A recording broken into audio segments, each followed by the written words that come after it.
그동안 말도 많고 탈도 많았던 연금 개혁안이 국회에 제출됐는데요. 특별히 기초연금에 대해서는 여러 가지 안들이 있었죠. 70%를 100% 확대를 하여 노인들의 노후소득 보장을 해야 된다는 얘기도 많았었고요. 또 기초연금 40%로 축소를 하고 그 대신에 두텁게 강화를 하자라는 이야기도 많았었죠.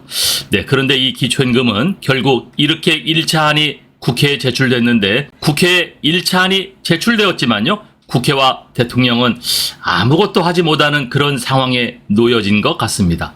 오늘은 여기에 대한 분석을 해보겠습니다.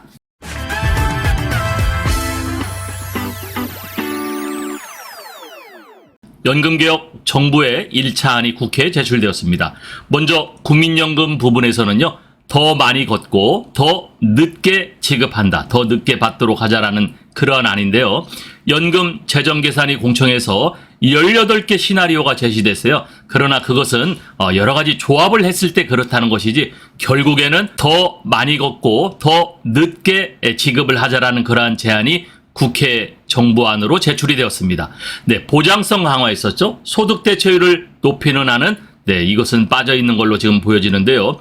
소득 대체율 상향이 없는 보험료 인상은 반대한다. 네, 지금 공청회에서 많은 사람들이 옆에 피켓을 들고 또 프랜카드를 들고 있는 것을 우리가 요 이미지 그림에서 볼 수 있었는데요.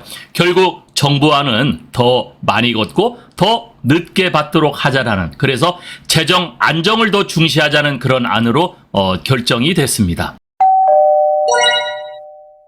국민연금의 기금 소진 우려를 덜기 위해 더 많이 연금 보험료를 내면서 더 늦게 연금 수급을 시작하자는 개혁안으로 보장성을 의미하는 소득 대체율은 논의가 파행되면서 결국 빠졌습니다. 현행 보험료율이 9%씩 되고 있는데 이거를 12%, 또 15%, 또 18%까지는 우리가 같이 이것을 올리자. 그랬을 때 기금 소진 연도는요. 2055년도에 기금 소진이 낸다는 것이 결국 최종 2082년까지 약 한 30년이 늦춰질 수 있다. 네, 이렇게 보여지는데요. 또 연금 지급 개시 연령은 2013년 60세였으나 이것이 2033년까지 5년마다 한 살씩 늦춰져서 65세까지 되어 있는데 이것도 결국에는 66세, 67세, 68세까지 이렇게 늦추는 세 가지 상황을 제시했습니다.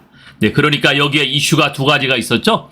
현행 9% 뛰는 이 보험료율은 올릴 수밖에 없다라는 것은 우리가 같은 생각을 가졌었던 것 같아요. 네, 서로 다른 생각, 이 보수와 진보의 서로 다른 위원들이 그것은 보험료는 올릴 수밖에 없다. 네, 그런데 더 늦게 받자는 거와 소득 대체율을 올리자는 것이 동시에 나왔었는데 결국 소득 대체율을 올리는 노인들의 노후소득 보장을 좀 더 강화시켜주자는 안은 여기서 빠질 수밖에 없었는데 그것은 결국 국민연금 이 기금의 고갈에 대한 걱정을 했던 것 같습니다. 부탁의 말씀 드립니다. 여러분께서 눌러주시는 이 구독과 좋아요는요 매주 영상을 만드는데 큰 힘이 됩니다. 여러분 꼭 응원해 주시길 부탁드릴게요.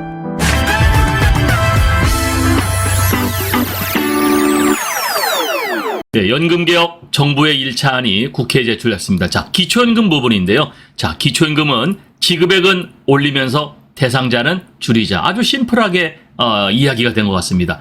저소득층의 기초연금 인상을 검토하겠다는 거거든요. 네, 여기 보고서에는요, 현 정부의 국정과제인 기초연금 인상이 이 40만 원과 관련해서 수급액은 올리자는 그러한 안이 들어가 있고요. 특히 현재 소득 하위 70%인 이 수급 대상은 축소하는 쪽으로 방향을 제시를 했는데 구체적인 내용은 현재 나와 있지는 않습니다.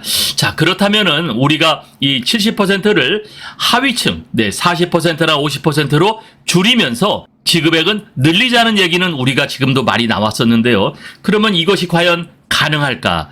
네, 우리가 기초임금법 개정을 하기 위해서는요, 국회를 통과해야 됩니다. 현행 국회의원을 300명 기준했을 때 과반수인 151명이 나와야 되는데요. 지금 현재 정부나 여당의 인원 가지고는 이 국회 과반수 통과가 어렵죠.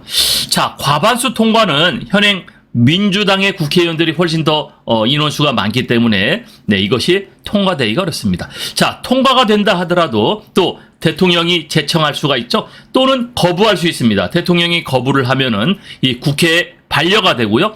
이 반려된 이 안건은 재심의를 하는데 재심의를 또 다시 통과하기 위해서는 3분의 2 이상이 찬성을 해야 됩니다. 재심의가 통과되면은 3분의 2로 통과되면 여기서 확정이 되든지 또 3분의 2가 되지 않으면 폐기가 될 텐데요.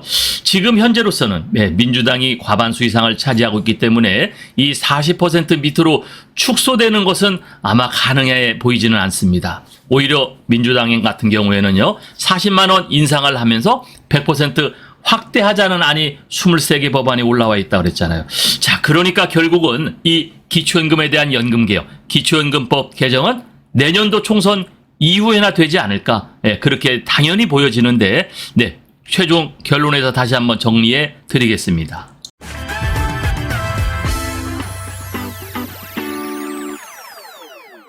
오늘의 영상 결론인데요. 국민연금 개혁은 보험료율은 올릴 수밖에 없을 것 같아요. 기간별로 0.6%씩 인상해서요. 현행 9%가 12%, 15%, 그리고 최종 18%까지 올라갈 것 같습니다. 이 18%는요. 현행 공무원연금들이 18%를 떼고 있죠. 여기에 같이 우리가 통일을 하자라는 그런 의견들이 지배적이었고요. 현행 지급 연령도 65세에서 66세, 67세, 68세로 상향이 됩니다. 이것이 상향이 되면은요, 현행 사학연금, 군인연금, 공무원연금도 지급 연령이 상향될 것으로 보여지는데요. 자, 우리가 궁금했던 기초연금 개혁인데, 자, 지급 금액은 늘리고 40만 원까지 늘리겠다고 그랬죠. 지급 대상은 줄이겠다. 이것은 40%에서 약 50% 줄이자는 얘기가 나오고 있었죠. OECD 권고안도 그랬었고요. 또 우리나라 현재 노인 빈곤율이 약 40% 가까이 되니까 여기에 우리가 집중 보장을 해주면 이것은 우리가 빈곤율도 해소될 거 아니냐 이런 생각을 갖고 있는 것 같은데요. 어쨌든 이 안에 들어와 있는 노인 계층의 대상이 되시는 분들은 조금 지급액은 늘어날 것으로 이것은 좋아 보입니다. 그러나 이 40% 이상에서 70% 기존에 받던 사람들은 지급을 하지 않는다. 이거 어떻게 될까? 이 정치적 부담이 상당합니다. 현재로선 정부와 여당은 또 국회의원 수 과반 미만이라 불가능하거든요. 그래서 기초연금 개혁은요, 내년 총선 이후에나 추진되지 않을까. 그러므로 총선에 아마 주력하지 않을까. 총선에 여러 가지 기초연금에 대한 내용들이 나올 텐데 여러분 그거 다 그대로 믿어서는 안 된다는 거 잘 알고 계시죠. 그래서 우리가 내년 총선에서는요, 정말 신중하고 지혜롭게 투표권을 행사할 필요가 있지 않을까 생각이 됩니다. 어쨌든 이 정부의 안은 기초연금에 대해서는 지급 대상은 줄이겠다. 지급 금액은 이건 대통령 공약상이었으니까 40만 원 늘리겠다. 이건 누구나 뻔한 일이죠. 그러나 지급 대상을 줄이자. 또 지급 대상을 100% 확대하자. 이 두 가지가 과연 어떻게 진행이 될지 우리가 굉장히 촉각을 곤두세워서 여기에 관심을 갖고 지켜봐야 될 것 같습니다. 지급 대상은 줄이겠다. 금액은 늘리겠다. 가장 쉬운 방법을 선택한 거죠. 가장 쉬운 방법을 선택했어요. 그러나 줄이겠다라는 그것이 과연 국회를 통과할지, 또 대통령은 제청을 할지, 거부권을 또 행사할지, 결국 국회와 대통령의 키를 갖고 있는데 이 국회라는 것이요, 내년 총선이 있기 때문에 내년 총선 이후에나 이것이 확정되는 모습이 보여질 것 같습니다. 감사합니다.